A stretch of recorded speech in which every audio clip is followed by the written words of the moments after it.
Right. Hi, everybody. Thank you for joining. We will start in just a minute or two. I want to give everybody a chance to get situated. I see some familiar names. Una, hello. Welcome again, Una. Praveen, hello. Thank you so much, everybody, for joining us today. We're really excited to get started. Again, I just want to give everybody a couple minutes to log in, get yourself some water, and we'll move forward from there.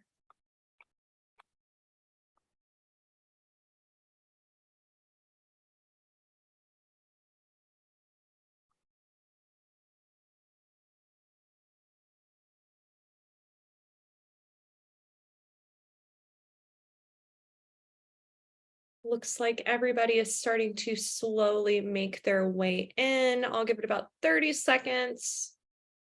Just want to give everyone a chance so they're not rushing.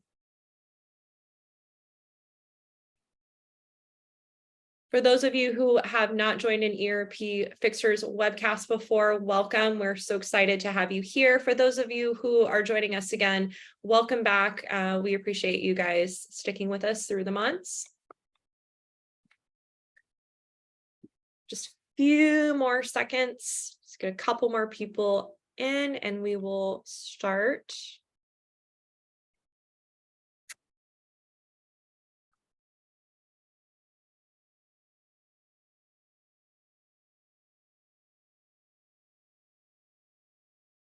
Okay, let's go ahead and get started. Hi, everybody, and welcome to ERP Fixers Ask a Fixer July webcast. Today, we'll be discussing SAP General Ledger considerations in Central Finance implementations. Speaking with us today is Anand Sitaraju. He is an SAP finance consultant. A few just general things of what we'll be doing today before we get into it. We will have, if there is enough time, we will have a live Q&A at the end of this session. So if you have any questions throughout the session, please submit your question in either the chat box or the Q&A box. I will be collecting these questions along the way. And then given the last 10 minutes, if there is time, Anand will go ahead and answer these questions for you. If we do not get to the questions today, do not fret, I'll still be collecting the questions. A week from today, we will be posting the questions and the answers to those questions along with a recorded webcast on our website. For those of you who registered, I will be sending an email next week with the link to the recorded webcast along with the answers to those questions. So please, any questions you have, feel free to submit in the chat box. Okay, so what is ERP Fixers? We provide top quality experts in the major SAP modules. We offer SAP implementation and support, SAP best practice assessment, material ledger conversion, enhanced cost component reports, and S/4HANA transitional roadmaps. If you'd like more information about who we are and what we do, please visit our website at erpfixers.com. Okay, joining us today is Anand. He is a certified SAP S/4HANA financial and management accounting consultant who holds an active CPA and CMA license. He is the author of 3 SAP Press books, including General Ledger Accounting with SAP S/4HANA. He has led several SAP S/4HANA Finance and Central Finance transformation projects and has presented several topics at SAP conferences. He has a deep business knowledge and industry experience, and he also has worked with ERP Fixers and done a presentation for us before. So we're excited to have you back, Anand. Thank you so much for speaking and presenting with us today. Thank you, Jessica. I'll go ahead and hand it off to you. Yeah, thank you. Greetings to all. My name is Anand Sitaraju. I'll be presenting General Ledger considerations in Central Finance implementations. So what I have done in this webinar, I have divided the objectives into 5 major categories. So those who are new to Central Finance, I'll try to provide some overview so you get an idea of what is Central Finance is. And then we will look at master data on the chart of accounts in light of General Ledger.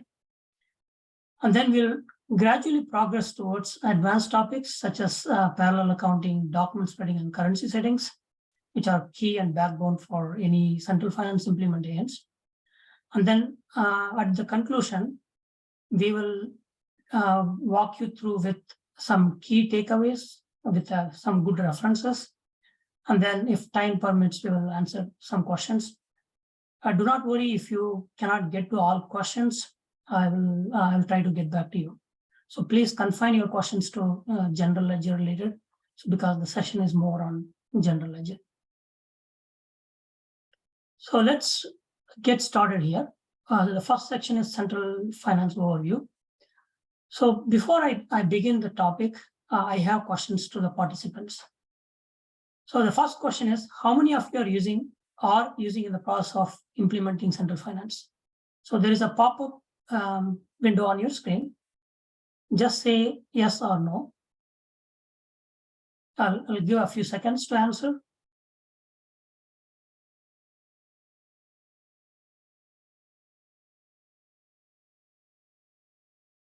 Okay.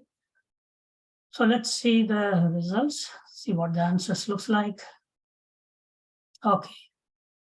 So we have about 50+ percentage saying yes. So that means half of the crowd here knowledgeable in central finance. That's good to know. And let's go to the next question. Are you aware of latest changes in central finance? Answer your question on the pop-up window, yes or no.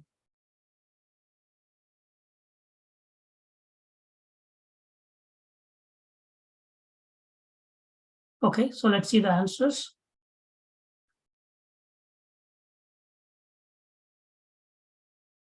So yeah, the majority of you are not aware of central finance. I got a response of 93% saying no. So that's where I'm going to fill in the gap, see if I can bring up to speed on the latest innovations on the central finance. And the next question is, are you leveraging the full potential of central finance features? Answer question yes or no. And there's an answer not sure as well this time. So take a few seconds to answer the question on the pop-up screen.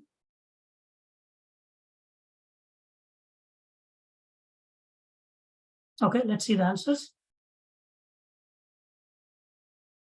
So I think a majority here, about 70%, 70+%, you are not using the full potential of central finance. I agree with you. I have seen the same with my past implementations. I think it's because of the knowledge gap, or it could be several other factors like business requirements and so on and so forth. So we'll address some of those concerns as well. And then last question, are you facing challenges during the central finance implementations? Say yes or no. Obviously, I expect more yes on this. Let's see what the answer is going to be. Okay, let's see the answers. So majority of them here, yes. In fact, I'm not surprised. There's a 0% no with 100%, a lot of challenges. No wonder central finance is a hot topic. Okay, so with that, let's deep dive into our overview section. So those who are not familiar with central finance, this slide will give you a high-level overview. So what you see on the left here, I have put in like 4 bullet points. There are different ways you can adopt central finance. SAP offers, like, there are brownfield and greenfield and central finance options. So the first two are essentially a brownfield. The first option is if you have multi-instance architecture, you basically upgrade all of them in one shot, like a big bang approach, and then you upgrade to S4HANA. And then in the second, you consolidate the systems into one single system. Basically, you reduce number of systems to avoid the complexity, and then you do an upgrade. You upgrade the merged system into S4.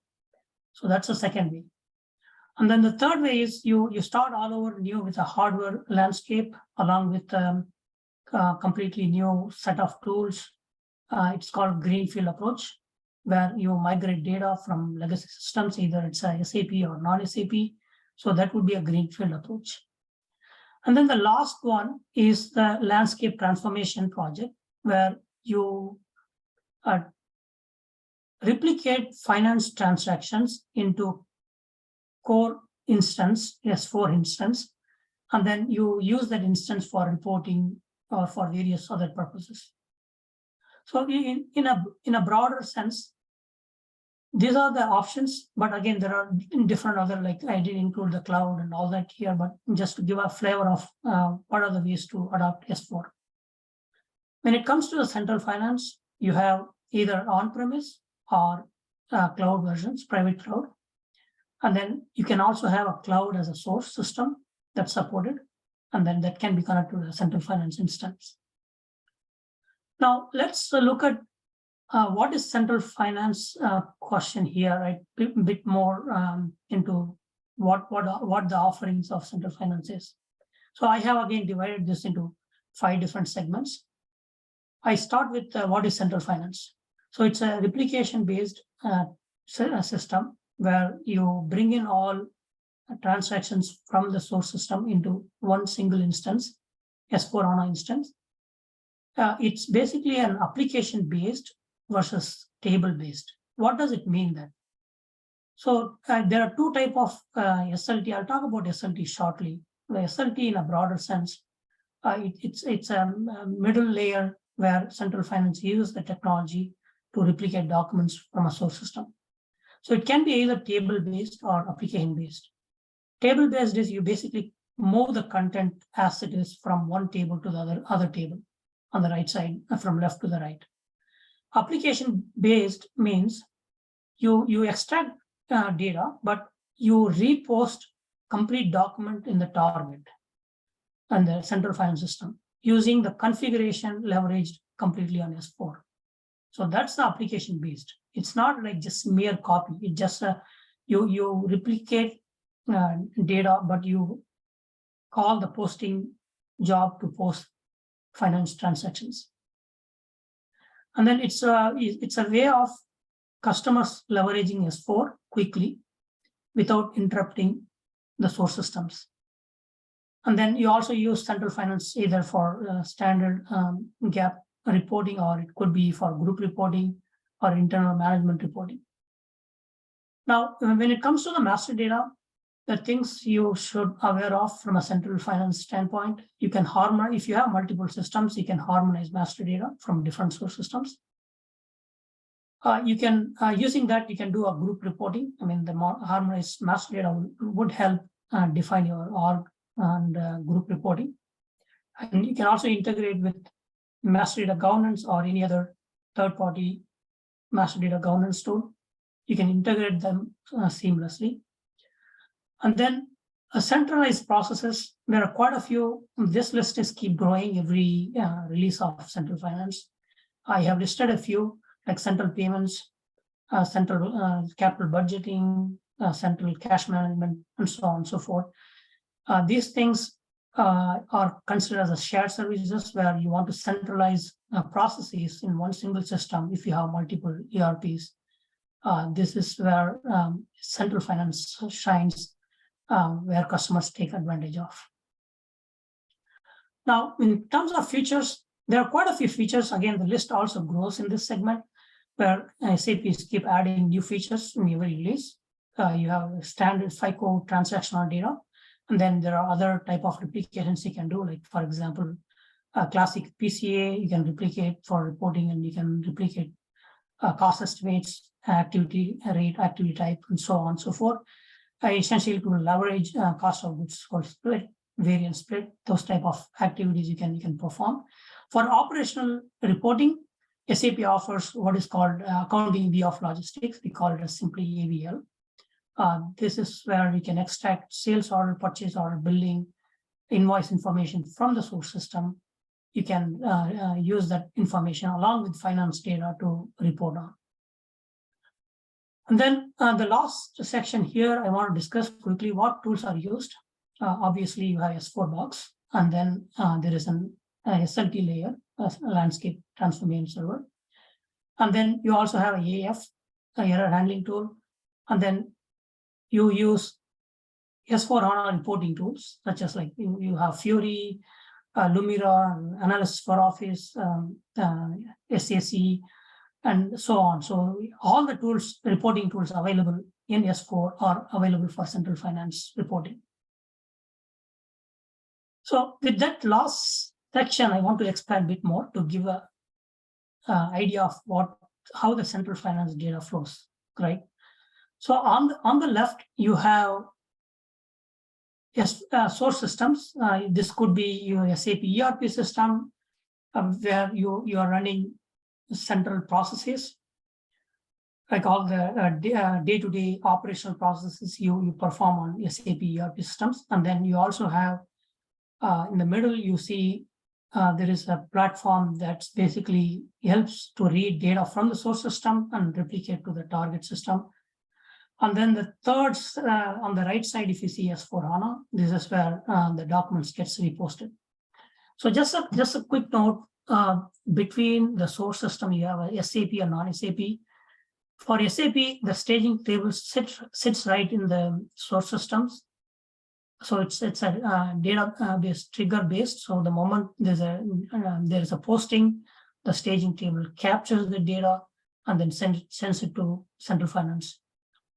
Whereas with a non-SAP system, like for example, if you have a JD Edwards or PeopleSoft or some other like Oracle, the data, there is a ETL tools are used. It's not out of the box delivered, but it takes the data to the inbound staging table, which sits on SLT side. And then once the SLT receives data, then it transfers to S4 HANA, where you have a central finance instance running.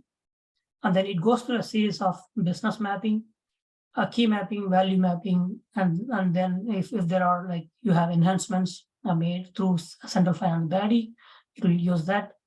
And then then it goes through the AF, where you monitor documents, whether it's posted or if it is errored, you monitor there. And then finally, it will call the internal accounting interface, the BAPI that post financial document into Universal Journal. So at this time, when the data comes in here, all the configuration you have done in S4 is being leveraged to repost that information that you gathered from the source system and will post to the central finance and the ACDOCA. So I hope that gives you a very high level overview of the landscape or architecture. Let's move on to the next slide here. Okay, so I want to give a quick glimpse of what is an initial load. So there are two flavors of initial load in SAP Central Finance. One is called standard initial load, and then there is an intermediate data retention tool, IDR, which basically records initial load data instantly. And until recently, all the implementations we've been using standard initial load. So what is the purpose of initial load? I have given 3 bullet points here. Essentially, it is to transfer GL balances, open items, and then detailed transactions based on this settings here you see on the right. This sits in the source system called CFIN source set, where you dictate what balance you need to pull from, what detailed documents you need to pull from, and then this criteria, filter criteria, defines your initial load.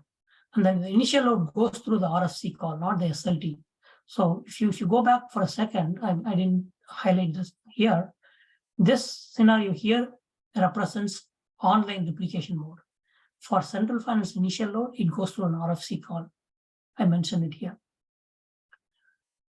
Then once there are several steps involved with the initial load. You extract initial load data first, and then you do a mapping simulation to check any master data issues, and then you do a posting simulation to see any posting issues, like any posting period, whether it is closed or open, or any doc splitting error or any other posting type of errors. Once you clear all those errors, then you post to the universal journal. And the steps are I highlighted on the right side with Central Finance IMG menu. So one caveat here to remember with initial load, SAP recommends to keep the detailed documents to minimal. So you basically avoid reconciliation issues as well as the effort involved in resolving the errors. So for that reason, you have to keep it detailed documents, ideally the current year, right? So that's a key takeaway from here. And then let's go to the next slide here. So here is where how you enable real-time replication.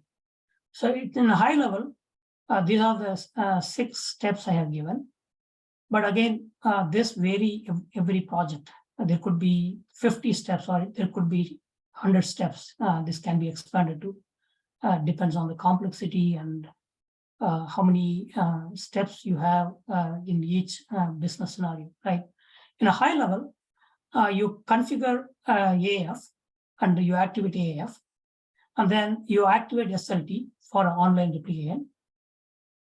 Then you do any initial load that I have shown in the previous slide, where you go through extraction, you do a preparation, which includes source system preparation, which includes making sure you have notes up to date, you have periods are closed, you have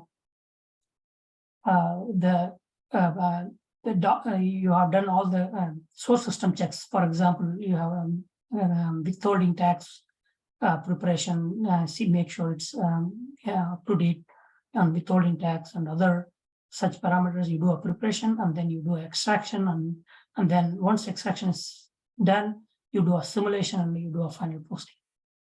And then once initial load is done, then you clear AF initial load, which is basically documents accumulate either in AF or in logging table. And then you have to clear them. It could be, let's say you do initial load for 5 days during cutover, right?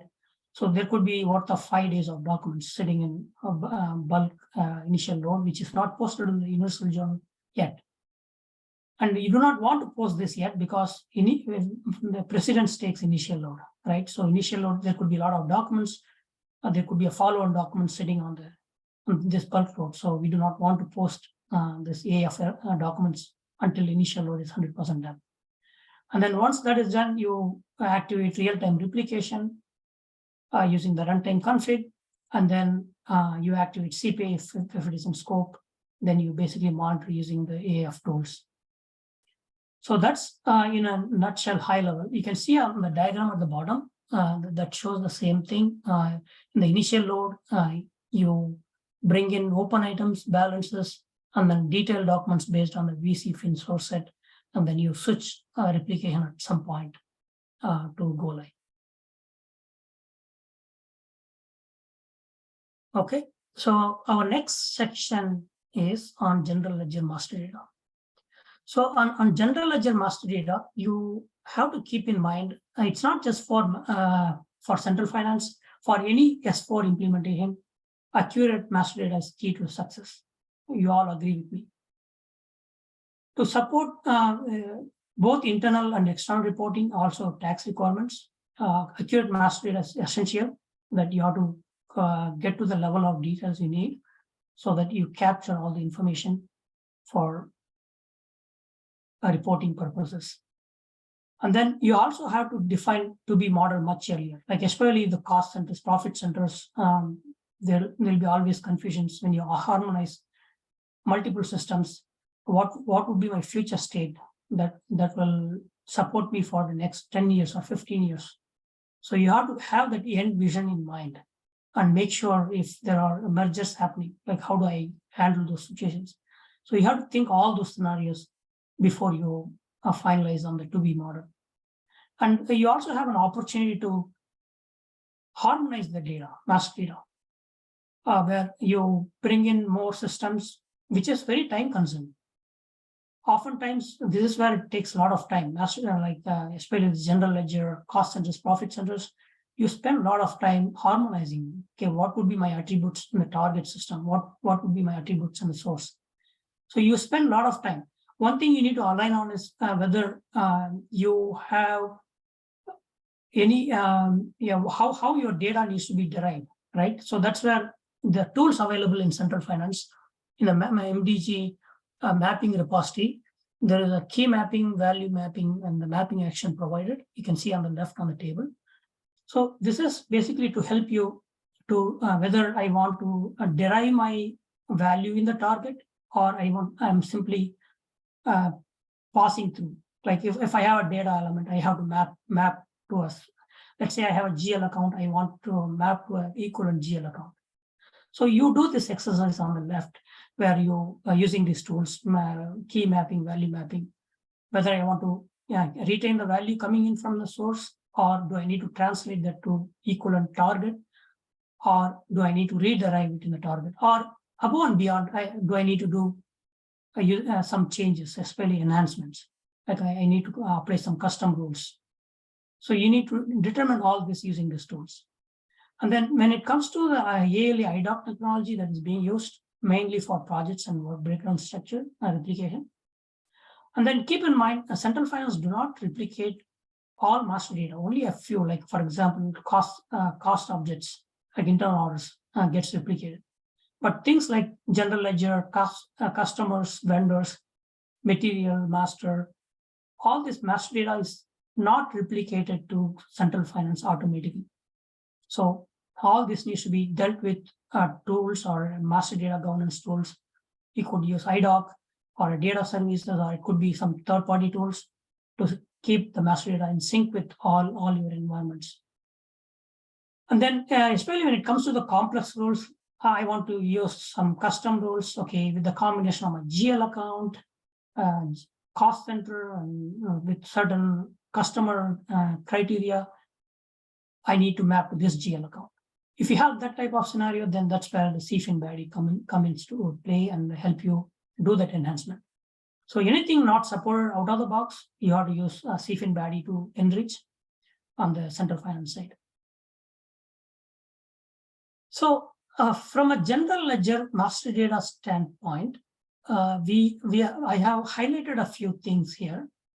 So the key thing is you have to design chart of accounts. So you have to keep operative group and country specific chart of accounts to align on statutory reporting requirements and also your GAAP requirements. And when you do that, keep in mind that you have to keep all the systems in mind, and you have to have a design session to understand the pros and cons of each approach and what is needed. So if you do not have that understanding, it will be a challenge, and anything changing later on is going to be a big challenge. And especially when it comes to the GL attributes, it has to comply with both technical and business requirements. When I say technical, like there are some technical rules, Central Finance, where you follow and map them. I have given a table here just to give an idea on three most important attributes, like GL account type, you have a reconciliation account type, and then the cost element category. So in order to have the first, let's start high level here. I'm not going to read through one by one, but I just want to give a flavor of what it should be. If you have open item managed account, you have to map to an open item managed account. This is to simply support document splitting and the follow-on documents. If you don't do this, you will run into a lot of issues. And then you can see that they're supported. If you have a non-OEM, you map to a non-OEM account. If you have open item, you map to the open item. And then when you have open items, you're trying to map to a non-open item, it will lead to errors. That's a no-no from Central Finance. And then if you have a non-open item, but you want to enable open item, this scenario technically supported. But again, you have to do the testing thoroughly to make sure all business processes are addressed so that there are no issues at go live. Similar to this, reconciliation account flag, where you have to have the same settings between the source and target. One area where it is not supported, if you have a non-recon, mapping to a recon, that's not supported. And then for asset accounting is not supported out of the box central finance. What does it mean? This means you cannot map to a asset accounting reconciliation account to an asset accounting reconciliation account in central finance. So you have to map to a non-recon or a general account, general GL account that you have to reconcile as part of overall your conversion strategy. And then the last section here talks about primary cost element. Overall idea here is you have to keep the equivalent same cost element categories between the source and target, and mixing the cost element categories and is not recommended. That may lead to errors. And especially if you have because this secondary cost elements are now called GL accounts in central finance. So you have to keep all that in mind, especially when you have certain validity dates on the cost elements. So read through complete documentation on the SAP. Make sure that you understand the cost element category mapping. Okay, so more on master data. I just want to deep dive here a bit more into other important elements. I am not covering each and every data element, but just to give an idea. So the account currency is where you can set up an account currency at the account level. Typically, if you do that, then you can post only in that account currency to that account.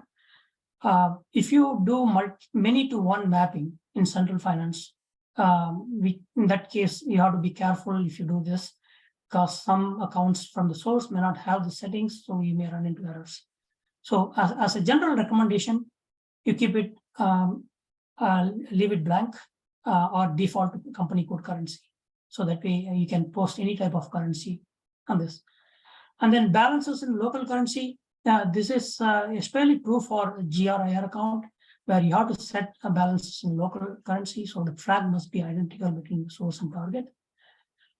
Tax categories also has to be more permissive, meaning like with the asterisk in the target, because if you map a different type of tax category, let's say input tax or output tax, that's not permitting in the target, you may run into errors. So you have to harmonize those data settings with the target GL account settings.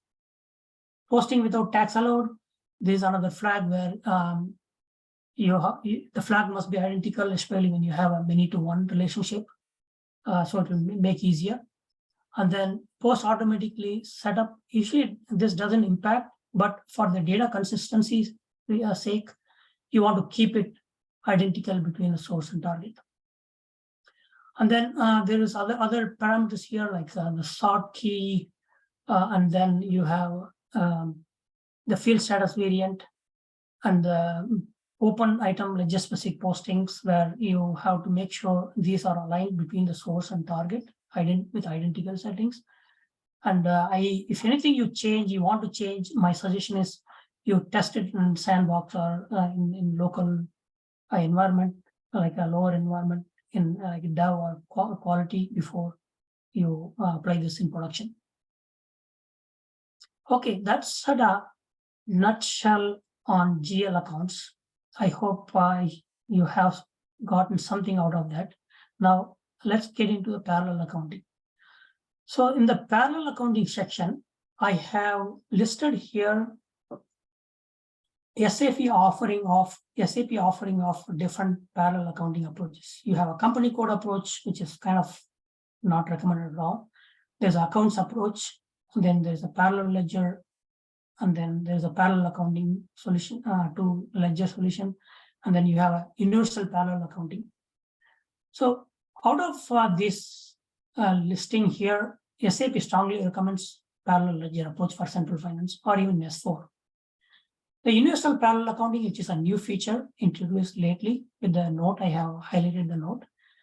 It's essentially to support all parallel currencies, all 10 currencies across all modules in S4. Essentially, like you have differences may arise when you, especially on the controlling side, let's say you run settlements or any of material ledger transactions where only limited currencies are supported. In order to support all currencies, including freely definable currencies, SAP has introduced universal parallel accounting. This feature is not supported in Central Finance because Central Finance uses leading valuation. That's what used for the replicate.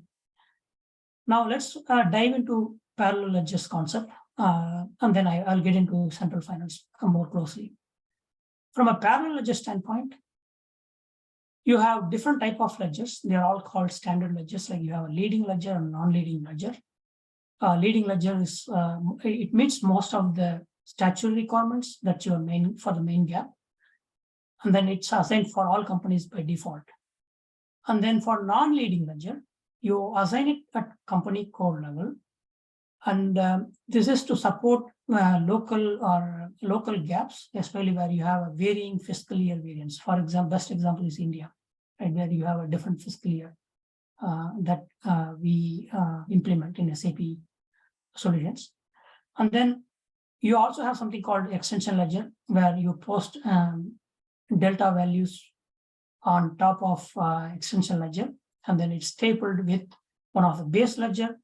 Then you can do a reporting on the extension ledger along with other ledgers. Other use cases for extension ledgers, you have simulation, and you have valuation, and you also have a predictive ledger. And commitments, you can create commitments ledger and so on and so forth. So basically, the idea of extension ledger is to keep the configuration minimal, so it inherits all the settings from a base ledger. Only change few things, like your posting period variant could be different, so you can make adjustment only certain periods or in certain days, something like that.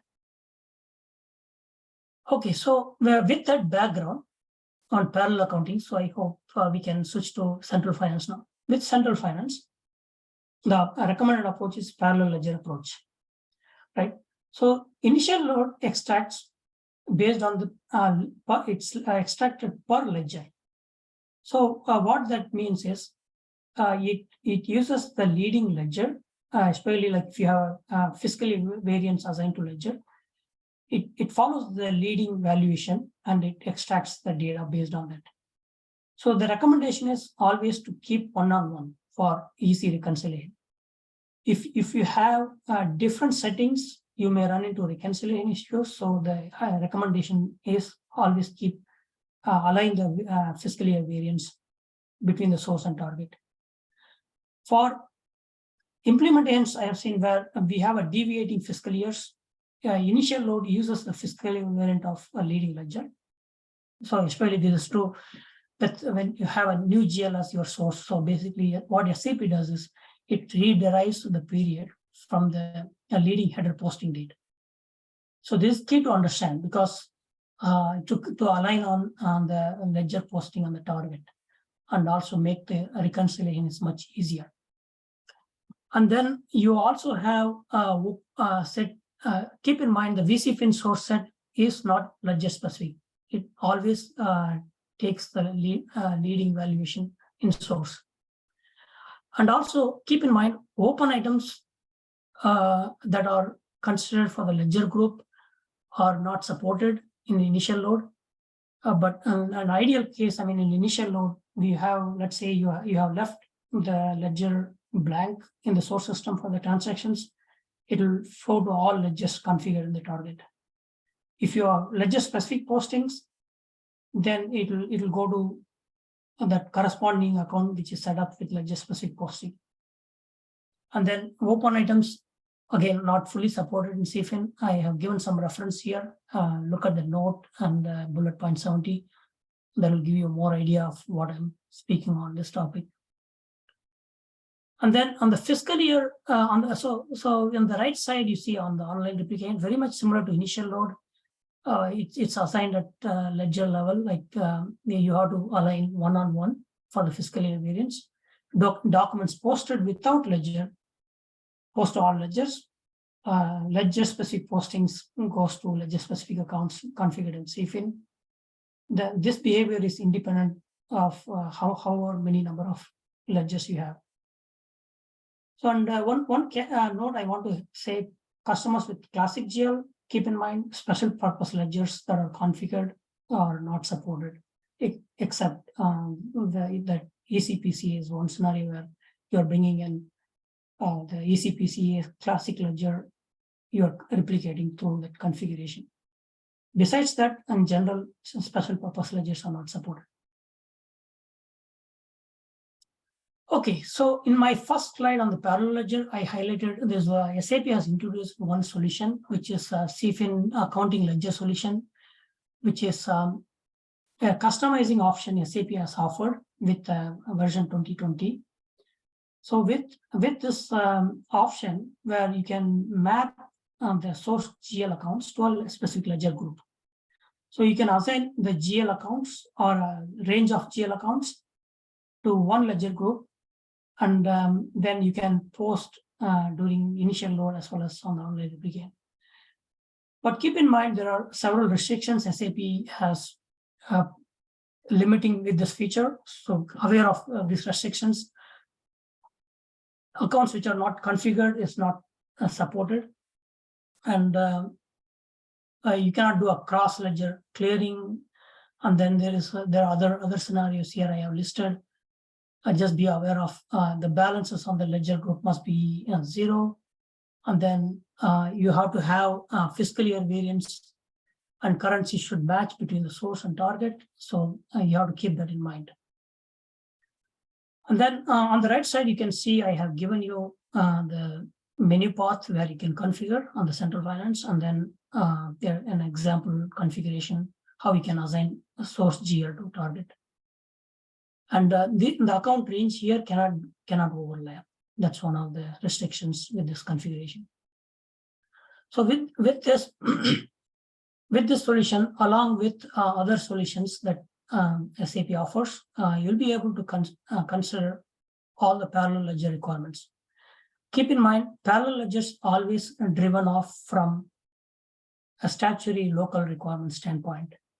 Your local gap and your reporting requirements dictates how you want to configure the ledgers. Now let's go into the document splitting. This is section 4. So here, the document splitting is a vast subject. It's a very robust tool. It offered in SAP with a new GL. So basically, the idea of document splitting is you can generate a balance sheet and income statement just below a legal entity. So in other words, like you can generate a balance sheet at a profit center level or at a segment level, like just below the legal entity, which is company code. And one thing is from Central Finance standpoint, we have to identify all non-compliant business transactions as part of initial exercise. You have to identify what are my mixed transaction posting, where I have combined, for example, customer and vendor in one single document. That could be a classic example. You cannot do that with doc splitting. It has a strict rules to govern so that it won't allow you to post. And then on the right side, I have given a table like how the default account assignments are derived. It will give you a rough idea of how the account assignments are derived. And from a doc splitting rule for Central Finance, it works with configured rules. So what this means is, in my next slide, I'll explain that. And you also have to have certain things in mind. Let me go to the next slide so it makes things much easier. So from a doc splitting standpoint, there are 3 scenarios that you might come across. One is source system with new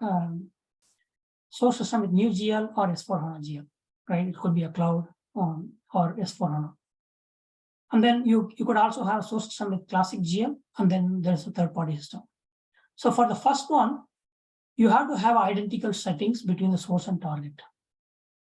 The doc splitting configuration must be identical in order to work efficiently. And then there are tools available. You can run a configure inconsistency check, make sure things are aligned. So you can take that tool and run it to identify any discrepancies in the configuration between the source and target. And then the second option with 1909, and I think it's more robust in 2020, we have document splitting supported. What this means from a SAP standpoint, supported means the documents you post in the source will use the target settings that are moved to the source for validation. In other words, you send all the doc splitting configuration rules to the source, and when the document gets posted in a classic GL, it validates again against that rules, and then it will give an error to the user. If it doesn't comply with doc splitting rules, the document cannot be posted. In a lot of situations, I have seen this scenario because we are saying non-interruption to source. This is kind of an interruption, right? They cannot perform on a day-to-day operations without having that done. So what I have seen is this functionality might require more further granularity of improvements, so that more tools are available to fix things quickly rather than they get stuck, especially at the month end. And then with the third-party systems, doc splitting is not supported. We have to build a custom solution if required to supply with enough information. At the bottom of the screen, I have provided you some key elements that you could consider, like a CFIN body could be a good one where you can use for custom enhancement to derive enhanced rules for profit center population or to derive profit center. And then you can also use their default transactions, OKB9 5L3KH. These transactions are beneficial for, especially for the balance load. And then you may also still need a reclass, but depends on what level of reporting is needed. And then and also you could also do document type. You can change the document type to generic, so to let the document go through, or you can build your own doc splitting rules.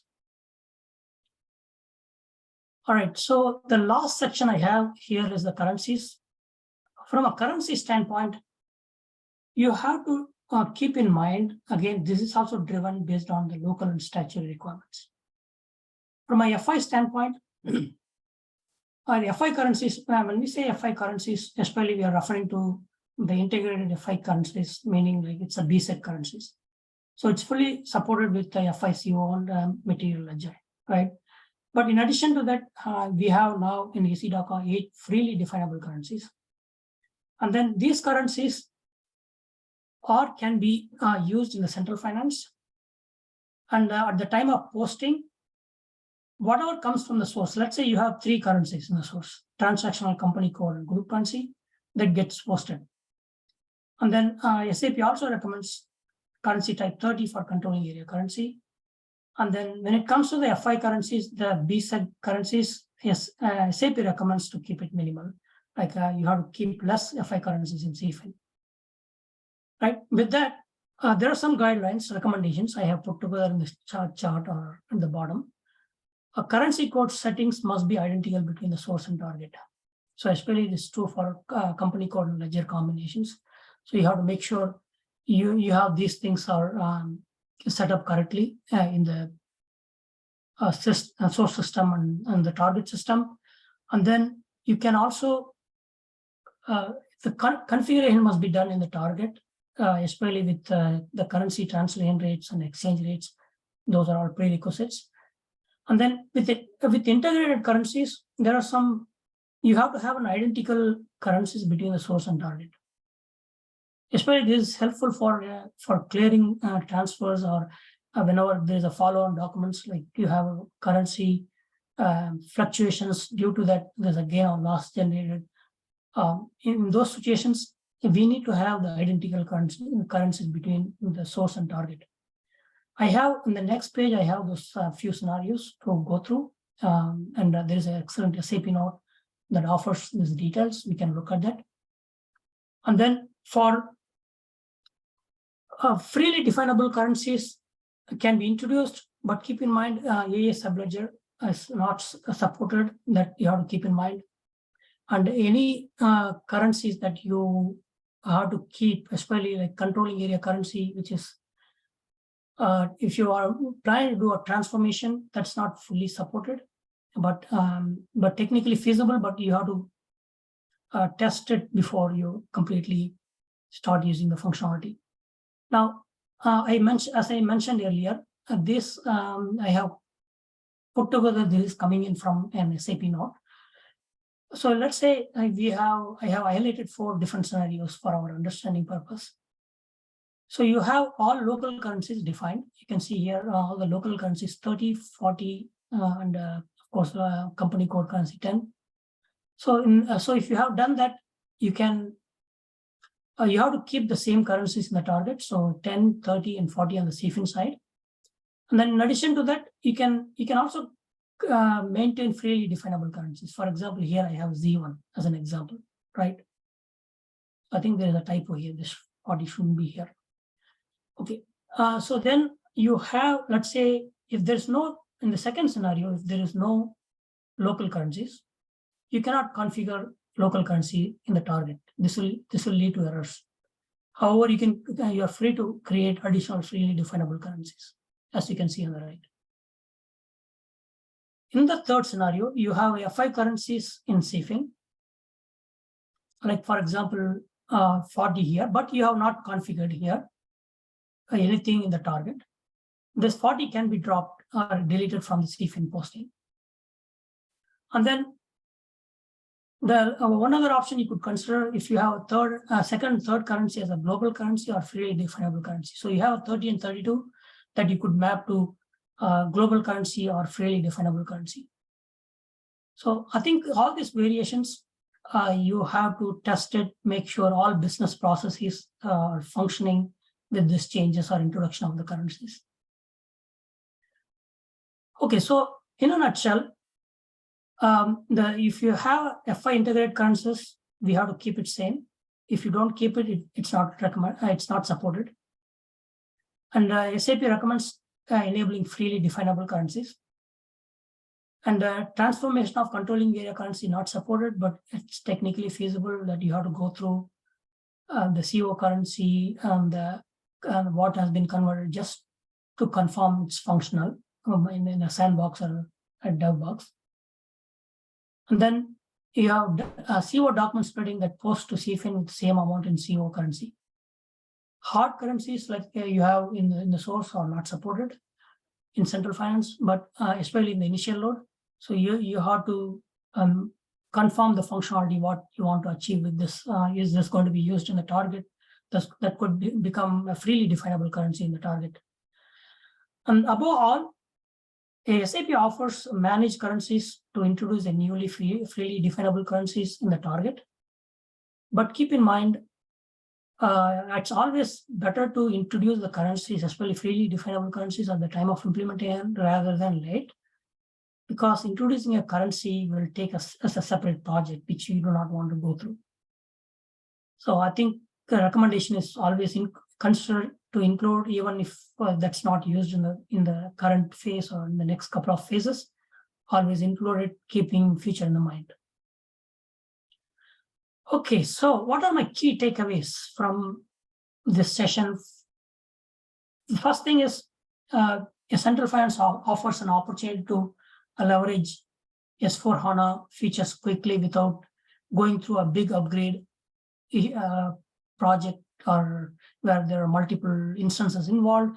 It may become a complex, especially when you have a lot of custom code and a lot of variation of complex existing implementations.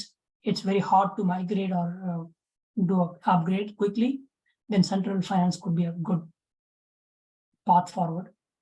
And then when it comes to master data harmonization, you have an opportunity to align with reporting requirements, especially the financial reporting and group reporting. You can perform that in Central Finance.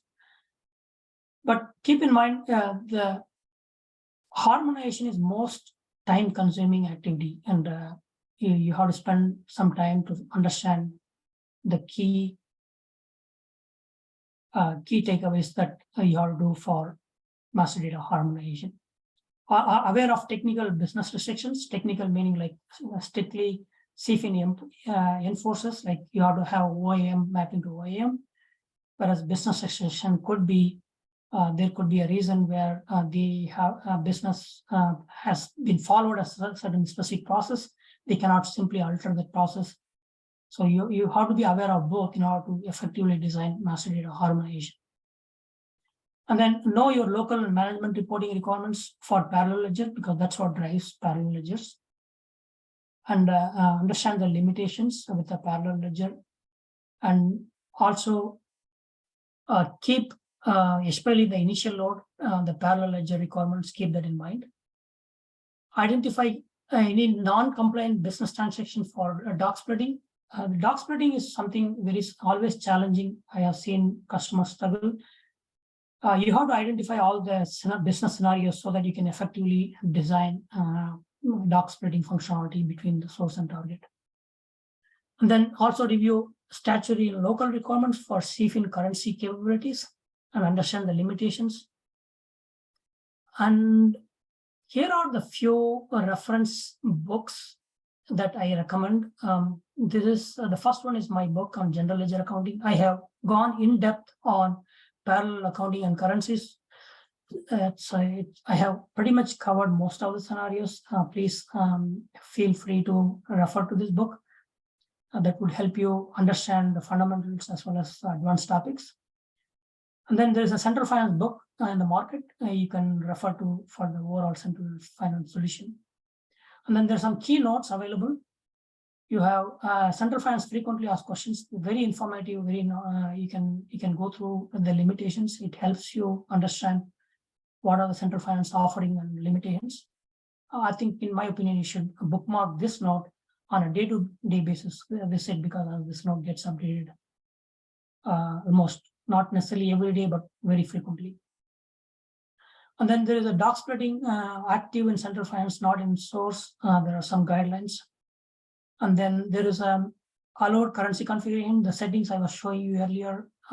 This note will explain those scenarios. Go through carefully the contents of that note. It's going to help you, especially on the currency design. And then last but not least, this central finance link portal will help you understand. It has the extensive documentation, standard help documentation on the CFIN, which is very helpful, especially when you're starting new or even in the middle of implementation. Always refer to this help handy, and so you can always refer back what is being supported and what is not being supported. I think that's my last slide. I know I covered quite a lot in a short duration of time. These are all big topics. I'm glad to answer any questions. So Jessica, back to you. Yeah, thanks, Anand. We appreciate you speaking with us today. We do have a few questions. Do you think you would be able to get to at least one question within the last 2 minutes? Yeah, let me try. Okay, so the first question is, what prerequisite is required for the central finance implementations? Well, there are several prerequisites. The first one is you have to consider each individual system, like source system. Let's take source system. Like there are some minimal notes you need to apply. And then like if the system is not up to date, like you have to upgrade to a certain service pack. If the systems are running in an older SAP system, and then you have to make sure your financial closing are all happening up to date. And then you have to make sure you are in the extended withholding tax, because Classic is not supported in S4 with Central Finance. And then there are a few other like system readiness in terms of the quality of data and other things, like how many open items you have. Can I close them? All that exercise can be done as part of master data.